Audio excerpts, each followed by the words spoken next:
Colombia, it's home to a bounty of one of the world's most precious resources. Yet not all Colombians are getting their fair share. We travel to a remote corner of the country where an extraordinary woman is fighting for her community's very survival.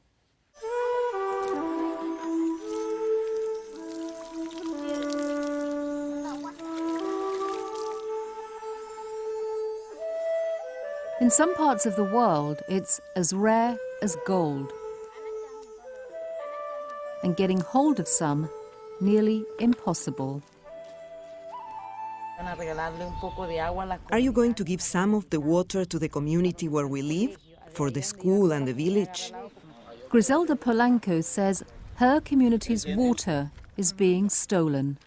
The water that's going to be taken out of our land here, we are not able to benefit from it.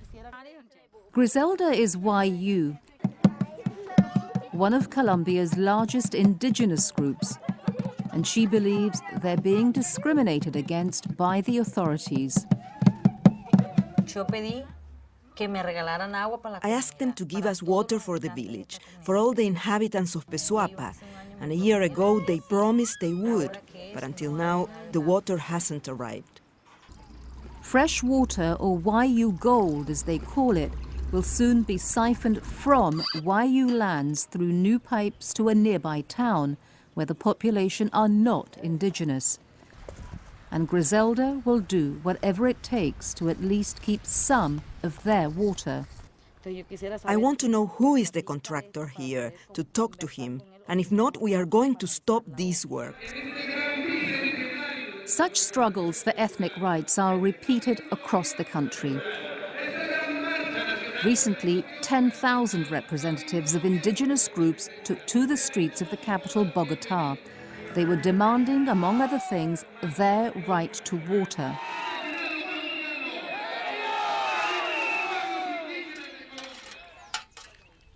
Without access to it, the very survival of many indigenous peoples is threatened.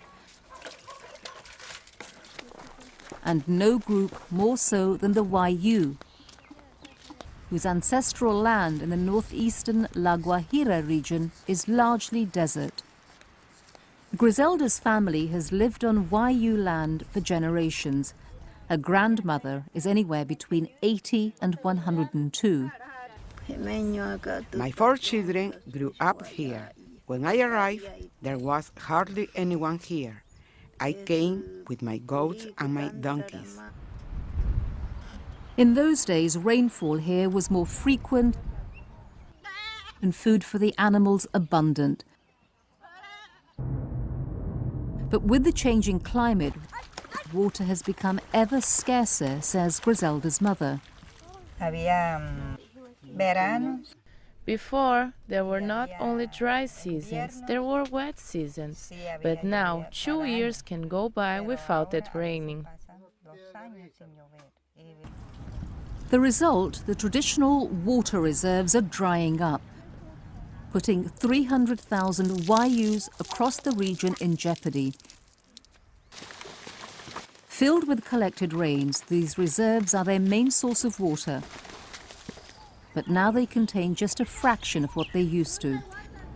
And what's left is stagnant and almost undrinkable. There are still people who have to drink this green water, though there are only the dregs left. But it's harmful. It gives us diarrhea. It fills the children with parasites.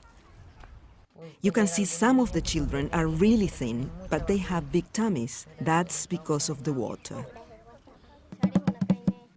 The problem is so bad that acute diarrhea is one of the leading killers amongst local children under 5. With no clean water left in these reservoirs, the Wayuu have no choice but to turn to their only other source of water: taps scattered across their lands, linked to underground reserves. As she does several times a day, Griselda's aunt sets off to one of the distant taps. It's noon and almost 42 degrees centigrade as she trudges through the sand. A kilometre later, she finally arrives. But the water that comes out is far from sweet. It's from an underground spring, but it was perforated. It's now salt water. A painful reminder, Griselda says, of the urgent need to secure safe and plentiful water for her people. And alongside Griselda, in the front line of this fight, her own sister, Orsinia. As the first indigenous woman elected to the Colombian Congress in 2006, her highest priority has always been to have water recognized as a fundamental right for all Colombians. One of my biggest dreams, which I've always fought for and argued, is that there's water for the Wayuu people. It's the main thing I want. But the bill she introduced in 2009 failed to pass, disappointing many. The state has a huge responsibility to support indigenous peoples in preserving their culture. Margarita Bueso of UN Women says the indigenous struggle for basic rights like water is especially complicated in Colombia. Decades of violent conflict over drugs and politics have taken a particularly heavy toll on ethnic communities. Too often they are the victims of massacres or tragically caught up in the crossfire between various armed groups. It's the men who die in the confrontations between the different illegal armed groups. The women are the survivors of the conflict. And this leaves them bearing the burden of the struggle to survive. Something made even more difficult by their dwindling water resources, says Griselda. In order to feed ourselves, we raise animals. But at the moment, the animals are dying of hunger because there are no pastures, and they are suffering the same as we are from the lack of water. Back at the village, much to Griselda's surprise, the chief water engineer suddenly turns up and wants to talk to her. She longs for a glimmer of hope, but he has no real answers. What I'm going to do is look at the calculations and see if the water really can reach here. Griselda, however, is skeptical.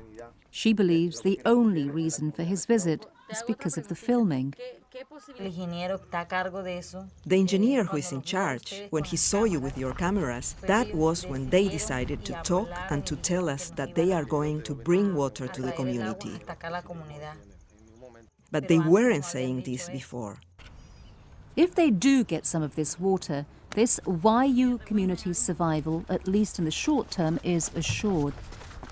But if these are yet more empty promises, Griselda fears the prospects for her people are bleak.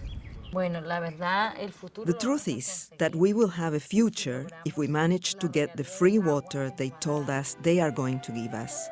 Without the water, we have no future.